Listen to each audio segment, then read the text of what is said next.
Mr. Krabs is one of my favorite SpongeBob characters for numerous reasons. He's funny, he's cheap, he's memorable, he's cheap, he's wholesome at times, and he's cheap. So naturally, I feel bad for him when I see him constantly bashed by the majority of the SpongeBob community, nitpicking specific moments instead of looking at his character as a whole. He has some really unforgivable moments, I agree, but I'm making this video to show that his good outweighs the bad, and more importantly, much of what he does can be put in a somewhat understandable light. With that semi-long but still abridged introduction out of the way, I'll get to the main part of the video by picking some of the most iconic, infamous, or memorable clips focused on Eugene Krabs. We'll start with the most iconic scene, selling SpongeBob for 62 cents. Yes, this is bad.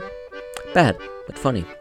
Funny, but actually quite depressing when you remember the full context of the episode. This scene is from a Season 3 episode titled Born Again Krabs, in which Mr. Krabs literally and canonically flippin' dies due to his stinginess and reluctance to throwing away an obviously rotten Krabby Patty that probably violates countless restaurant health and sanitation guidelines. After he's assumedly declared dead off-screen, he makes a deal with the Flying Dutchman to come back to the real world on the condition that he's never cheap for the rest of his natural life. Mr. Krabs reopens the Krusty Krab and becomes a generous, kind-hearted person, sacrificing much potential monetary gain in order to please his customers to the highest extent. Arguably, he does this throughout the series in random moments, but whatever, that's for later. Anyway, it is later revealed that he thought he was in a long dream or coma, and he snapped once he came to the realization that he is not, in fact, dreaming, and is legally bankrupt with no hope of recovery. With this information, he immediately does everything he can to prevent more loss of revenue and threatens to rip somebody's arm off during his moment of cold, mortifying realization. Afterward, the Flying Dutchman comes to take Krabs back, but SpongeBob defends him, betting his soul that Mr. Krabs would not sell him out for measly pocket change,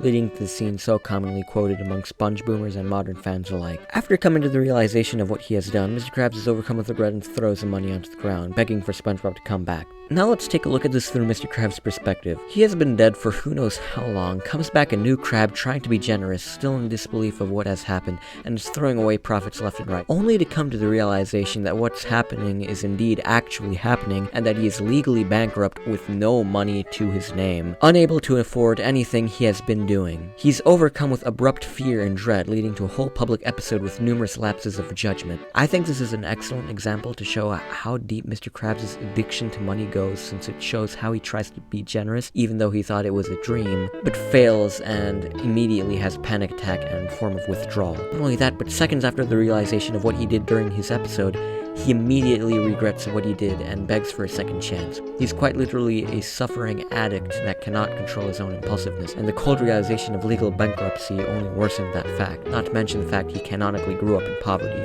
was a bullied outcast, and did not lay his eyes on a single penny until he was in elementary school. But that's a point for later in the video. I guess my basic point is that Mr. Krabs had a bullet that hit way too close to home, bringing back traumatic memories and arguably a form of PTSD. However, that last part is obviously overthinking on my part, given the fact this is a SpongeBob episode and also 2 seasons before Friend or Foe. Bottom line, I think I'd honestly have reacted in a similar fashion to Mr. Krabs had I been in his shoes. Definitely not sell off SpongeBob or tear someone's arm off though. Anyway, let's look at some other scenes, but I'll try and be quicker with them. I'll start with some easy ones that are objectively bad, but with some brief thoughts on the scenes. In the infamous Season 7 episode, The Scent for Money, Mr. Krabs is at his absolute worst and commits what is essentially animal abuse in order to steal coins from across Bikini Bottom by snail-napping Gary and keeping SpongeBob distracted. Personally, I think this episode simply just highlights how far Mr. Krabs can go on the impulse to obtain and hoard money, and it's messed up. He shows no remorse, and I admit that this is a terrible deed he committed with no justifications or potential analysis to be made. I'm mainly doing this to not ignore the more grievous actions he has committed and show that I'm keeping them in mind while making the video. But I will say this is a unique bump in Mr. Krabs' history, since most of the time there will be something to take from the episode. Another bump similar to this is the time he committed even worse animal abuse for massive personal profit in the Season 2 episode Jellyfish Hunter, where he kept millions of jellyfish locked up in a factory to mass-produce jelly patties. He gains numerous third-degree burns by the end of the episode, but again, that's about it. I have nothing more to say and will just be repeating myself from the scent of money. Another worst moment is from the infamous Season 6 episode One Course Meal, where he drove Plankton to near suicide by harassing him with his greatest fear. Again, unforgivable. However, I will say that it'll arguably make about 1% more sense when I get into my opinions on Friend or Foe. Aside from other random moments in which he is referenced to committing various misdemeanors or felonies for the sake of earning, saving, or stealing money, I think I've gone over all the instant and major go-tos by people who enjoy hating on Mr. Krabs, so I can ignore any comments telling me that I was overlooking them. Again, I'm not defending these actions, I'm mainly relaying that they happened and are mostly unforgivable.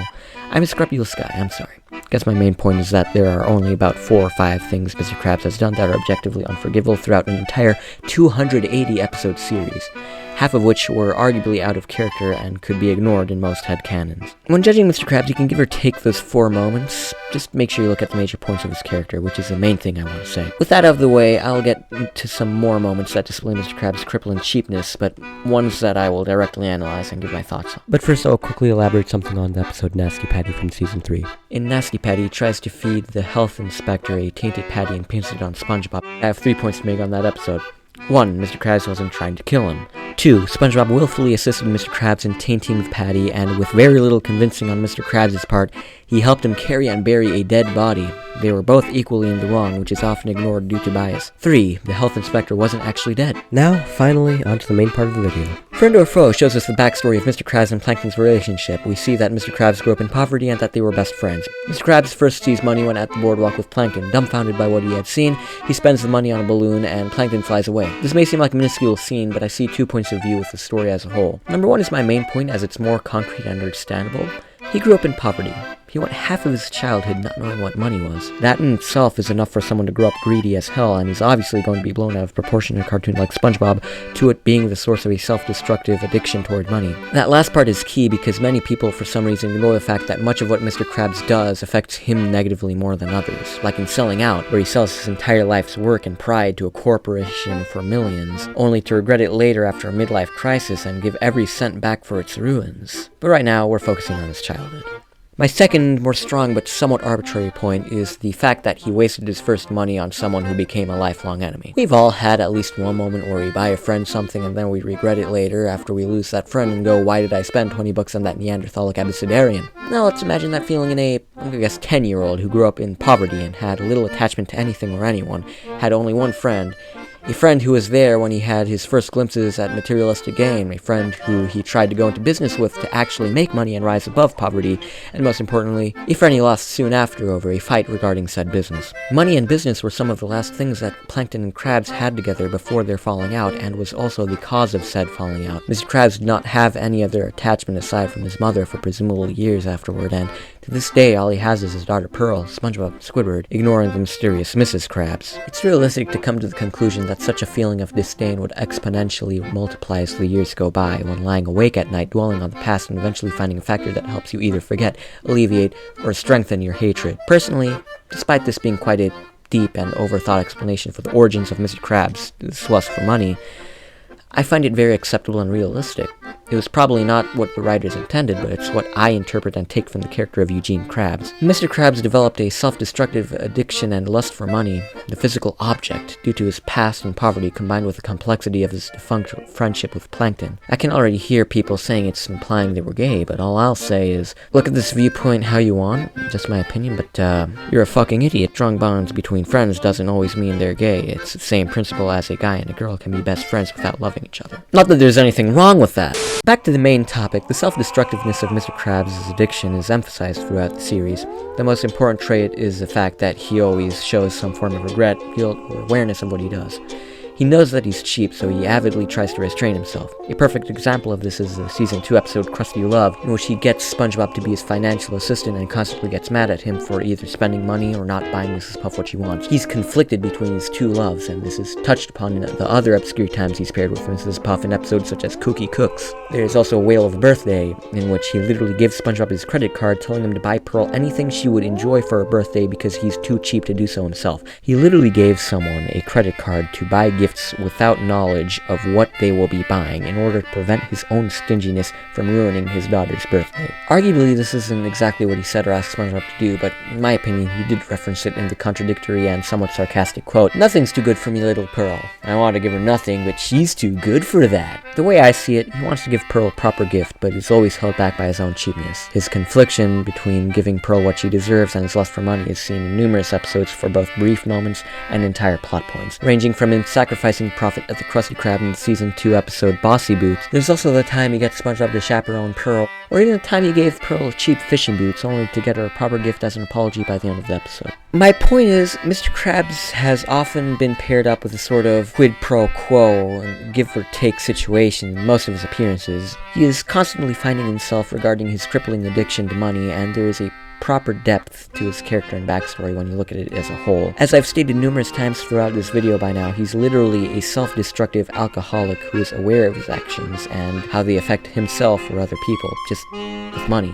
It's a bit of a stretch, but considering we've had episodes like Hooky, which is a literal metaphor for the danger of drugs. But yeah, I should clarify, I'm in no way trying to justify every single thing Mr. Krabs has done. He has done some very bad things which are unforgivable, as stated earlier in the video, and he's in no way a saint. He's criminal, but I'm mainly making this video to show that he doesn't deserve nearly half the hate he gets, especially since he's a Neptune-forsaken cartoon character. Like, people need to do better stuff with their time. I mean, come on, what type of idiot would sit down for like 40 minutes, record audio, and then edit it down to 13 minutes or something to make it into some sort of video slandering Mr. Krabs?